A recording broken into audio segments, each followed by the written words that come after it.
nuevamente a mi canal de YouTube. Yo soy Erika del Salto y el día de hoy vamos a ver qué son las cosas básicas que necesita saber un estudiante de odontología previamente para atender a un paciente. Una presión arterial comprendida entre 120, 139 y 80, 89 corresponde a una prehipertensión. Una presión arterial correspondida entre 140, 159, 90, 99 corresponde a un estadio de hipertensión grado 1. Una presión arterial comprendida entre igual o más a 160, 100 corresponde a una hipertensión grado 2. La manifestación oral más común en los pacientes hipertensos que consumen antihipertensivos, en especial diuréticos, va a ser la serostomía, lesiones liquenoides y lesiones en mucosa. La angina de pecho es una situación en la que el paciente va a sentir un dolor muy fuerte y opresivo en la parte izquierda de su pecho, además del amortiguamiento de su brazo izquierdo y un malestar general. Esto se puede presentar en el consultorio y lo que el odontólogo debe hacer es inmediatamente llamar a una ambulancia y dar primeros auxilios. El EPOC es enfermedad pulmonar obstructiva crónica y tiene relación con la salud oral porque justamente por los medicamentos que estos pacientes toman puede tener el paciente serostomía y lesiones en mucosas y lesiones cariosas. El asma es una enfermedad inflamatoria de las vías respiratorias en donde los pacientes pueden tener serostomía debido a una respiración bucal. La diabetes es una enfermedad sistémico-metabólica en donde se ven alterados los niveles de glucosa en la sangre del paciente y esto tiene repercusiones en cavidad oral manifestándose con enfermedad periodontal, caries y otras patologías orales. La microangiopatía diabética es una condición en la que los pacientes diabéticos tienen afectados sus capilares sanguíneos, es decir, sus vasos sanguíneos más pequeños. Si segmentamos la palabra microangiopatía diabética, vamos a entender que micro es pequeño, angio significa angiología, lo que estudia los vasos sanguíneos, y patía es patología, enfermedad, es decir, que sus vasos sanguíneos más pequeños van a estar afectados por esta enfermedad. La insulina es la hormona que regula los niveles de glucosa en sangre. En la diabetes tipo 1, el paciente va a tener disminuida esta hormona o no la va a haber. La diabetes tipo 2 es que el paciente tiene insulina, pero sus receptores de membrana de sus células no la receptan. Es decir, va a ser una resistencia a la insulina. Y la diabetes tipo 3 es la gestacional, es decir, la que se va a manifestar en las embarazadas. La hemoglobina glicosilada es un examen que se envía al paciente diabético para saber hasta 2 meses antes si su enfermedad ha sido controlada. Esto es muy útil para los odontólogos que van a realizar algún tipo de cirugía o procedimiento quirúrgico porque el paciente diabético a veces puede llegar solamente con el examen de glucosa en ayunas, que está en niveles normales, pero habiendo tenido un descontrol de su enfermedad hace semanas. Es decir, que este examen nos va a respaldar a los odontólogos para saber que el paciente estuvo controlado meses antes y que la cirugía va a tener éxito. Los valores normales de glucosa en sangre van a oscilar entre 70 y 100. Una alergia es una respuesta exagerada a un alérgeno. El componente del anestésico al que el paciente le puede tener alergia es a los sulfitos, es decir, al agente que preserva el anestésico. El shock es un estado en el que el cuerpo no recibe el suficiente aporte sanguíneo a los tejidos y hay varios tipos. El cardiogénico, que es producido por problemas cardíacos, el hipovolémico, que es cuando se ha perdido mucha sangre y el corazón ya no tiene más fluido que bombear. El anafiláctico es causado por una reacción alérgica exagerada. El shock séptico es causado por bacterias. Y el choque neurógeno es causado por un daño en el sistema nervioso. La hemofilia es una enfermedad de la sangre en la cual faltan algunos factores de coagulación y por ende el paciente no va a coagular. Es decir, que si se va a someter a un tratamiento quirúrgico, podría entrar en un shock hipovolémico y morir. Es por eso que involucra al odontólogo. El odontólogo debe enviar todos los exámenes complementarios para saber que su paciente va a coagular correctamente para cualquier tipo de procedimiento. La enfermedad de von Willebrand es una enfermedad la cual involucra a la parte sanguínea del paciente, porque va a faltar justamente este factor, el de von Willebrand, y el paciente no va a coagular. Es decir, que de igual forma que la hemofilia va a tener problemas de cicatrización al momento de realizar un procedimiento quirúrgico. Las manifestaciones orales más comunes del SIDA van a ser sarcoma de Kaposi, eritema gingival lineal, Candida albicans, que sabemos que es un hongo oportunista, y muchas enfermedades que el odontólogo debe estar capacitado de saber diagnosticar al momento de hacer el análisis clínico. Los principios de bioseguridad van a ser 3. La universalidad, es decir, considerar a todo paciente potencialmente infectado de cualquier enfermedad. Las medidas de eliminación, es decir, contener los tachos de los distintos contenedores de basura. Es decir, un tacho para desechos cortopunzantes, otro para comunes, otro para radioactivos y otro para desechos infecciosos. Y el uso de barreras, es decir, el uso de un mandil manga larga, de guantes, de sobreguantes, mascarillas, gafas, gorros, tanto para el operador como para el asistente y para el paciente. La manifestación oral más común en pacientes con cirrosis van a ser las petequias, es decir, que van a ser microhemorragias en la mucosa del paciente justamente porque el paciente va a tener problemas de sus factores de coagulación debido a que su hígado está enfermo.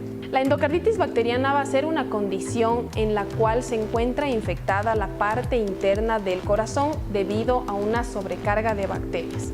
¿Y cómo el odontólogo puede producirla? Posiblemente porque no dio una cobertura antibiótica a un paciente inmunodeprimido, a un paciente desnutrido o a un paciente que usa drogas. Cualquier circunstancia que menore el sistema inmunológico del paciente, el odontólogo debe mandar cobertura antibiótica. De manera contraria, se producirá una endocarditis bacteriana. Las precauciones que el odontólogo debe tener con un paciente que porte prótesis cardíaca, sea inmunodeprimido o esté sistémicamente comprometido, es recetar una cobertura antibiótica.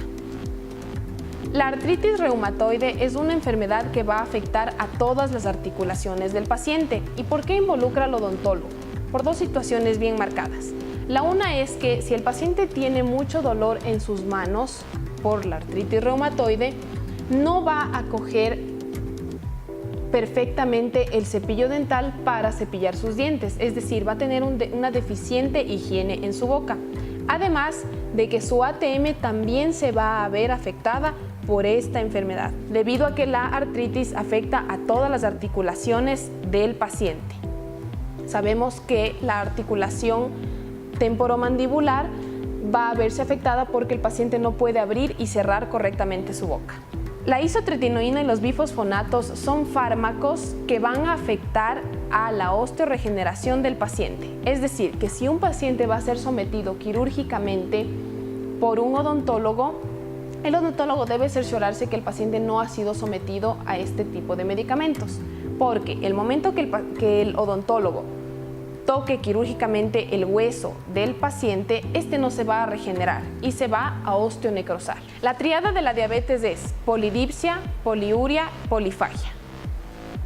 El INR significa International Normalized Ratio y se le envía a los pacientes que toman anticoagulantes justamente para saber si van a coagular antes de una cirugía que nosotros vayamos a realizar. La biometría hemática es un examen de laboratorio que se envía al paciente para saber el conteo de sus células sanguíneas. Sabemos que normalmente una persona tiene entre 4 y 6 millones de glóbulos rojos, de 5.000 a 10.000 glóbulos blancos, de 150.000 a 450.000 plaquetas, y los tiempos de coagulación van a ser el TP, que es el tiempo de protrombina, de 25 a 35 segundos, y el TTP, tiempo de tromboplastina parcial, de 12 a 15 segundos. La química sanguínea es un examen de laboratorio que se envía al paciente previo a una cirugía para saber cómo están sus niveles de urea, creatinina, glucosa, entre otros. Es decir, la química sanguínea nos va a ayudar para saber si el paciente está sano y apto para recibir el tratamiento que le vamos a hacer.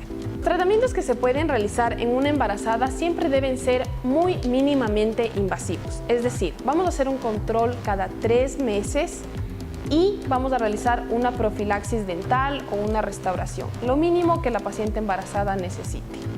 Porque se han registrado casos de pacientes que han tenido enfermedad periodontal en donde los fetos han nacido con bajo peso y prematuros. La hipotensión supina va a ser una situación en donde la paciente embarazada va a tener una baja de su presión debido a que el odontólogo la ha colocado en una posición horizontal y el peso del bebé ha mermado el flujo sanguíneo de la vena cava inferior.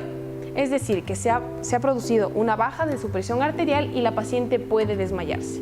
Es por eso muy recomendable que el odontólogo se acomode a la paciente embarazada en una posición más vertical. La hipotensión ortostática es una baja de la presión del paciente que se levanta después de haber estado en una posición totalmente horizontal y la sangre no tiene el tiempo de llegar a su cabeza. Es decir, el paciente puede presentar mareos y una baja de presión. Es por eso muy recomendable que vayamos incorporando al paciente suavemente. Una crisis hipoglicémica es una crisis que puede sufrir un paciente diabético debido a una baja abrupta de la glucosa en sangre. Es una situación que el odontólogo debe prever y siempre estar muy pendiente de su paciente diabético si desayunó antes de ir a la consulta o si está con los niveles normales de glucosa en sangre. El granuloma del embarazo es una tumoración que se va a presentar en la encía de la paciente justamente debido por el desequilibrio hormonal que está presentando. El granuloma es preferible controlarlo con profilaxis y si permanece hasta después del embarazo, realizar la extracción. Sabemos que la gingivitis es una inflamación de la encía, pero sin una pérdida de inserción. A diferencia de la periodontitis, en donde además de cálculo, placa y sangrado de la encía, va a haber una profundidad de sondaje mayor a 3 milímetros. Esto lo vamos a diagnosticar con un correcto sondaje periodontal, en donde vamos a detectar que hay una pérdida de inserción y vamos a remitir al periodoncista.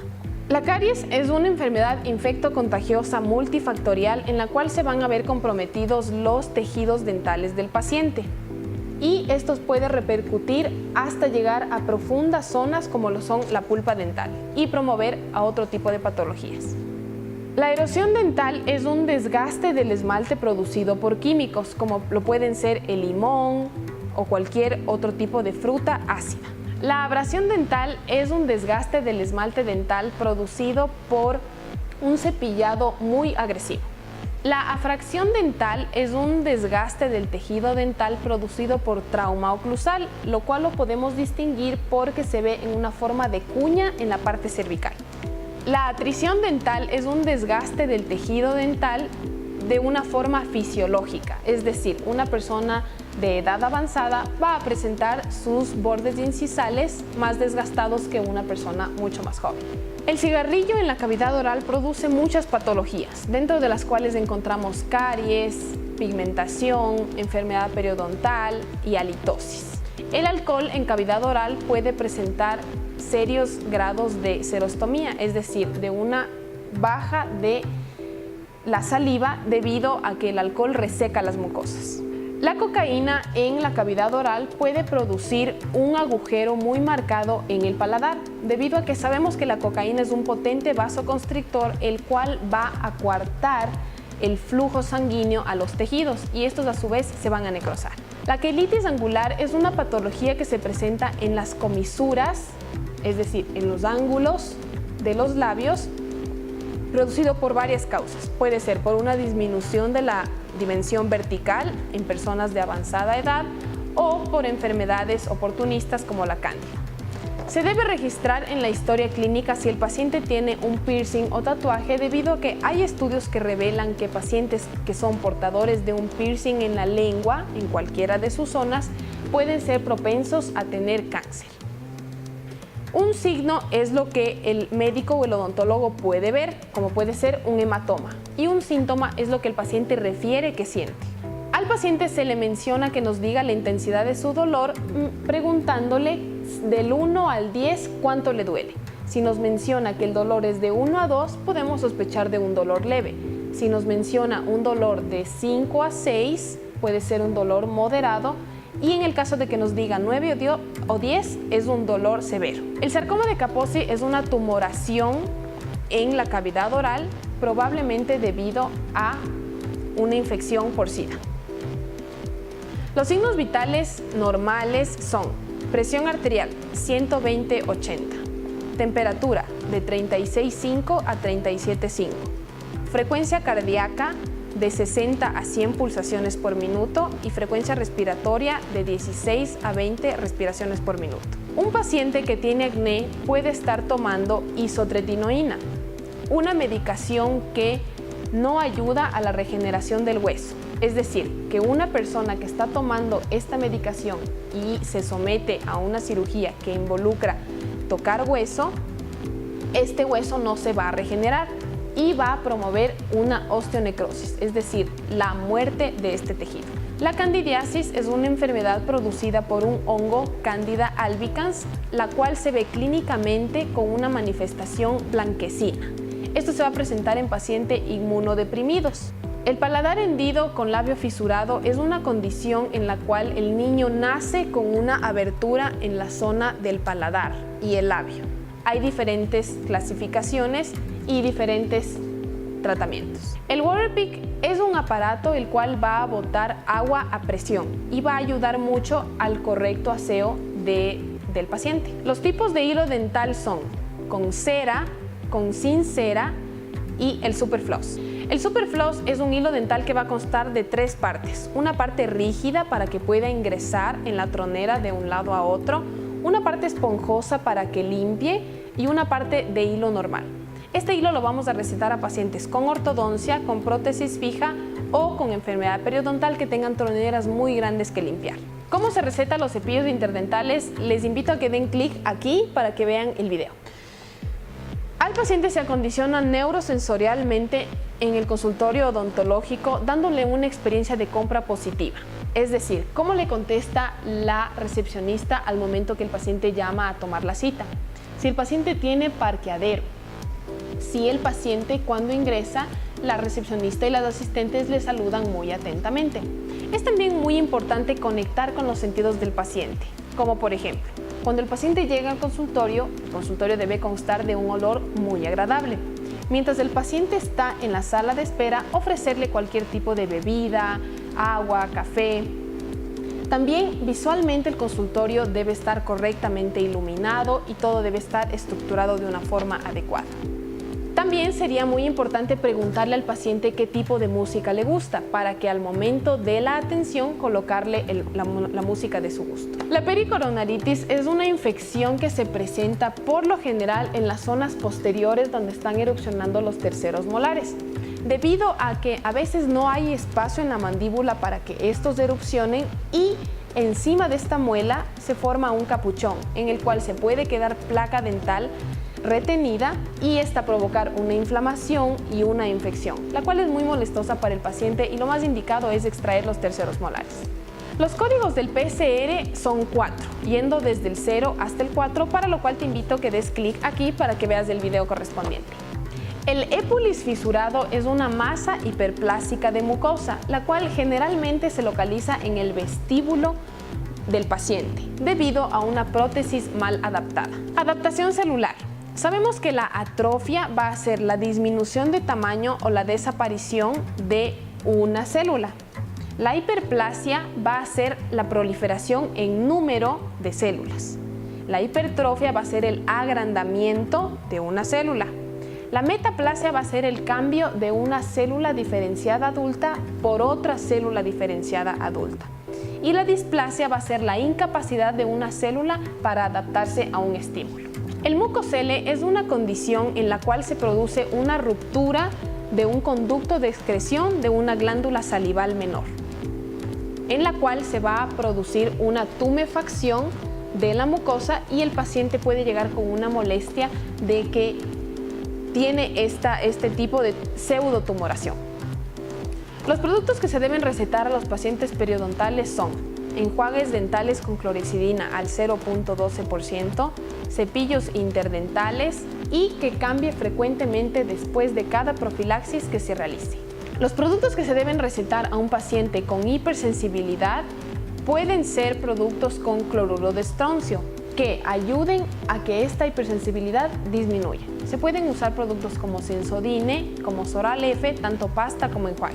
Las 3 indicaciones que se debe dar al paciente después de una profilaxis dental es que no coma en 1 hora, que cambie su cepillo dental por uno nuevo y que tome una cita en 6 meses para un nuevo control y una nueva profilaxis. Un torus es una exostosis ósea, es decir, un exceso de formación de tejido óseo.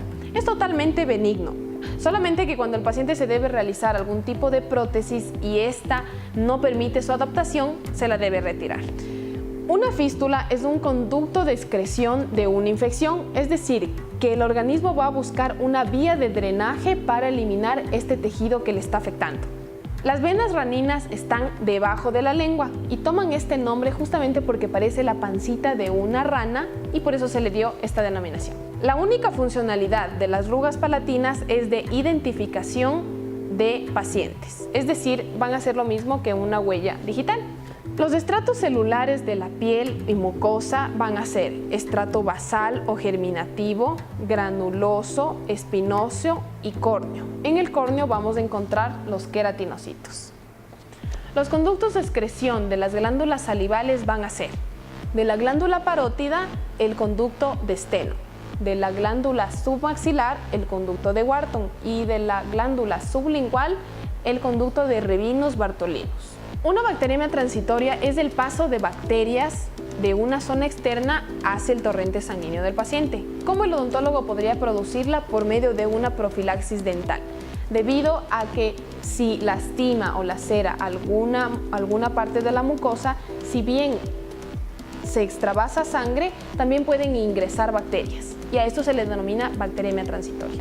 Los medicamentos que pueden producir hiperplasia gingival son la fenitoína, que es un anticonvulsivante, el nifedipino, que es un antihipertensivo, y la ciclosporina, que es un inmunosupresor. Un placebo es una sustancia farmacológicamente inerte, pero que puede causar un efecto positivo en un paciente enfermo, el cual cree estar recibiendo un fármaco, pero que en realidad no tiene ningún efecto. Eso ha sido todo por el video de hoy acerca de las cosas básicas que debe saber un estudiante de odontología previamente a la atención a pacientes. Si te gustó el video, dale manito arriba, suscríbete a mi canal y dime los temas de tu interés que nos puedan identificar. ¡Chao!